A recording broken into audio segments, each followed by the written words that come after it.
Hello everyone and welcome back to the channel. I'm WWII and in today's video I have one replay for you in the tier 10 British tank destroyer, the FV4005. So this is of course the brother to the FV215B 183, the Death Star, and it has the same 183mm gun. And why am I featuring this as a standalone replay on my channel? I don't usually feature just one gameplay. Well, this is the first gameplay in which I have managed to achieve above 10,000 damage inside the World War II game mode, and it's taken me around 40,000 battles to do so.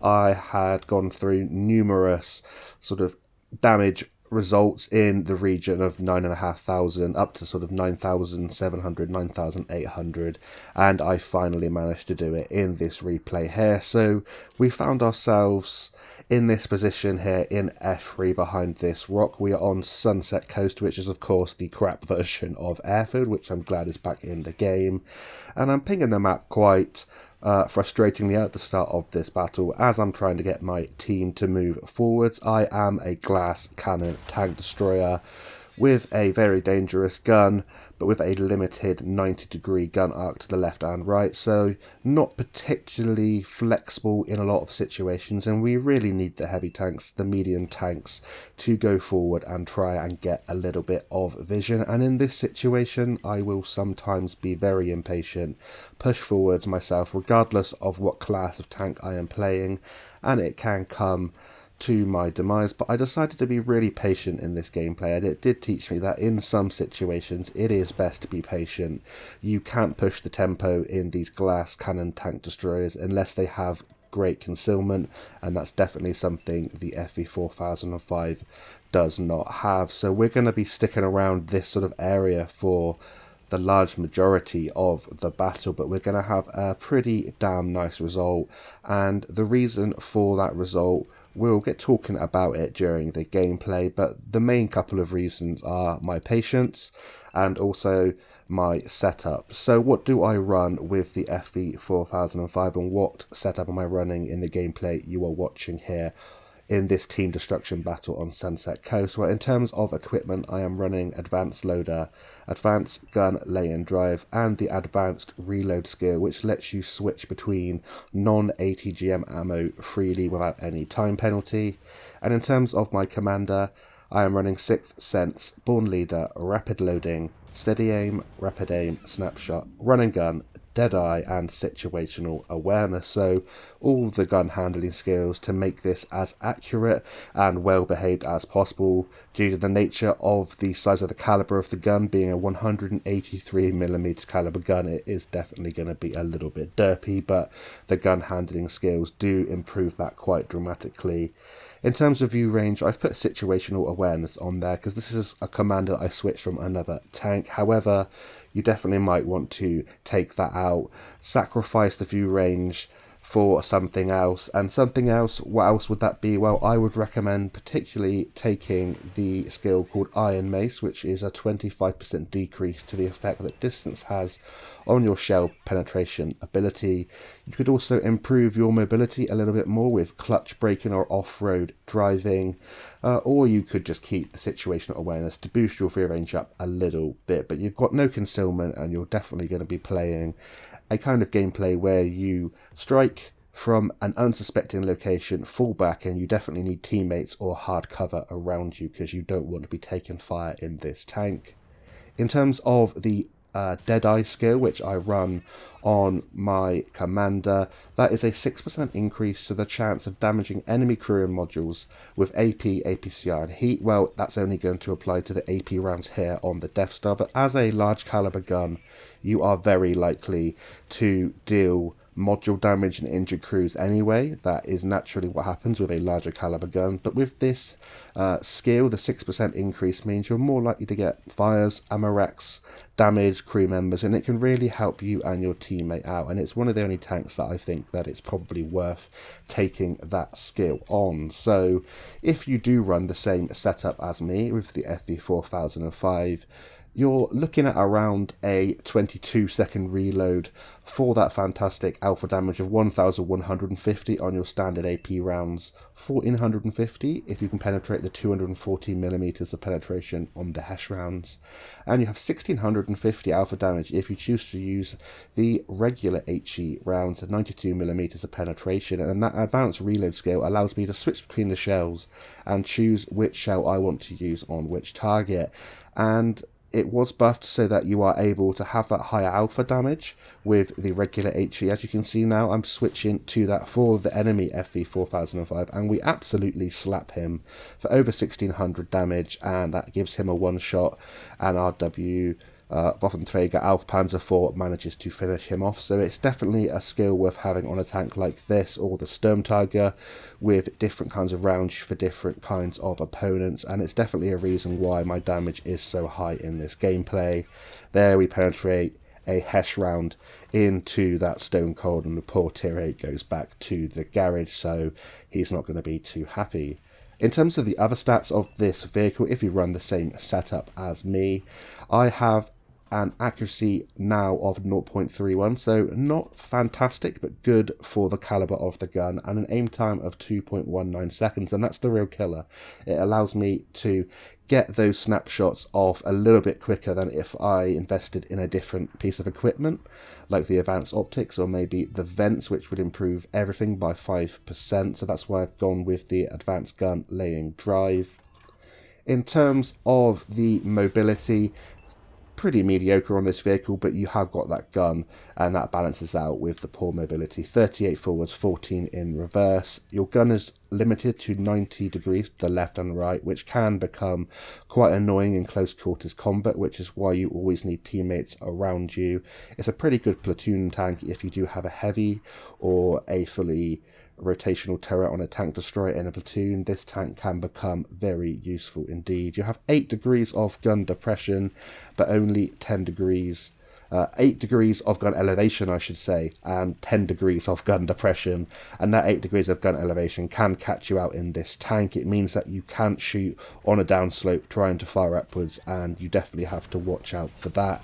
But there we go, that's proof there of that fantastic gun handling now with this large caliber gun, as we snap a shot there into the Type 5 Heavy with an AP round, finishing him off, taking our damage to 6,555.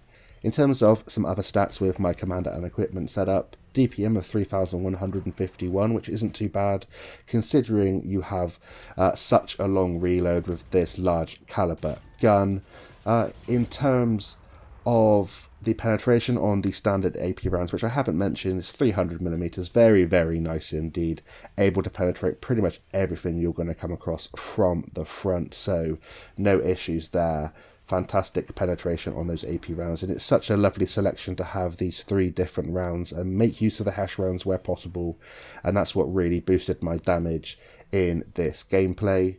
In terms of my view range, as I haven't really focused on that, it's only gone up to 454 meters, and that's only because I run situational awareness, and I use combat rations as well to improve the effectiveness of this vehicle. So enough to sort of spot it at mid-ranges, but you will get outspotted very easily indeed because you have such poor concealment values, and I haven't invested in the view range, so I'm very much playing it like an ambush tank destroyer, that typical tank destroyer role where you're sitting in a position. I don't usually sit in the same position if you've watched my gameplays, but in this particular gameplay my teammates were all behind me and I just had to make use of what little vision they had, and thankfully the enemy team have come to us for every single one of our shots so far, and we're just choosing the right round for the right target, making use of the gun handling which we have improved with our commander and equipment setup, and we are trying to get the most out of this game. We're now going to try and get a shot right through the upper hull of that Centurion Aviary, and we take him out of the game. Still 2 tanks behind,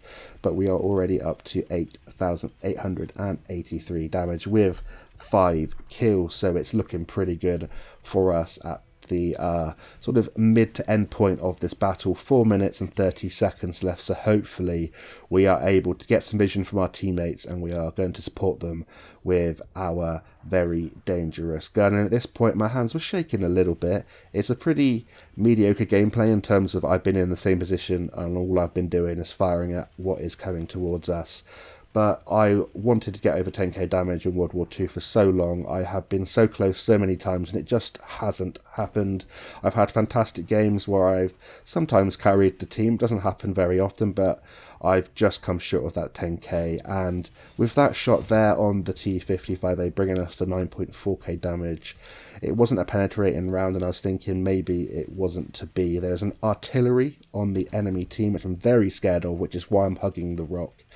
And I am just waiting for my next shot, and even if I splash with the Hesh rounds, I should be able to get enough damage to take me over that 10k mark. And of course, in this game, I definitely want to get a win. So that Ragnarok's very juicy, no armor on that tier 8 Czech medium tank with an auto loader, and hopefully we'll be able to get one right through him as he probably comes towards us. And we're letting the enemy come towards us because there's no other option at the moment. We don't have enough view range to spot them and we're just going to have to shoot them when they do come. So we're definitely going to be supporting our teammates that have gone forward now. There's 2 heavy tanks and there is a full health tier 8 heavy tank coming round, and hopefully we're able to put a shell into him and take him out as well. We're peaking just a little bit. We're only on 803 hit points. I just don't want to be shot by the artillery and I don't want to take a shot from that tank destroyer because a fire, an ammo rack, something like that would ruin my chances of getting over 10k.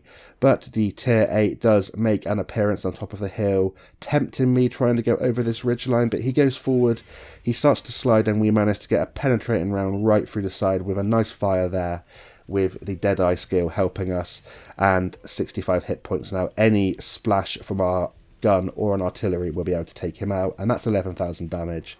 Pretty chuffed at this moment, and now it's all about securing the win in this game. And I was so happy I finally managed to get over 10k that I didn't really care about the particular performance, although I have chosen my rounds carefully. I've definitely been patient and it's something that I try and strive to do as much as possible. We get another snapshot there, and these snapshots were becoming more frequent the more I focused on gun handling skills and using the advanced gun lay and drive with this tank.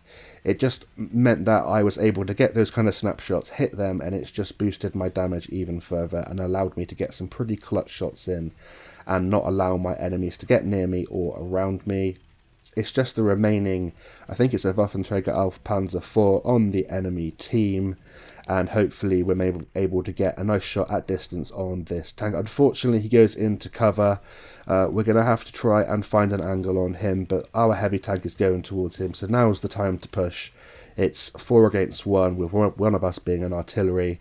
I have enough hit points to take one shot if needed now, and hopefully I managed to get there and get a little bit of damage, but the IS-7 takes him out. Doesn't really matter. We got our top gun, we got our 11,329 damage, and I was very happy with that result. So we finish in the MVP slot, even though we did sit quite far back from our opponents, and that's just because of the damage number. We also get a sniper medal, high caliber, and the master badge in that game with 1922 base experience, 6 kills, 11.3k direct damage, 27 assistance, and we even make a profit with a premium account, firing pretty much all of our rounds there in that game. I think we only finished with around 6 rounds left, so yeah, pretty nice game there in the FV4005 stage 2. If you stuck through that one, I know it's not the most enjoyable of gameplays, but I'm still pretty proud of getting over 10k, so I hope you've enjoyed today's short video. There'll definitely be more tank guides and tank reviews coming very, very soon on the channel. Thank you very much for your support. If you enjoyed the video, give a like down below, and until next time, I'll see you on the battlefield, and bye for now.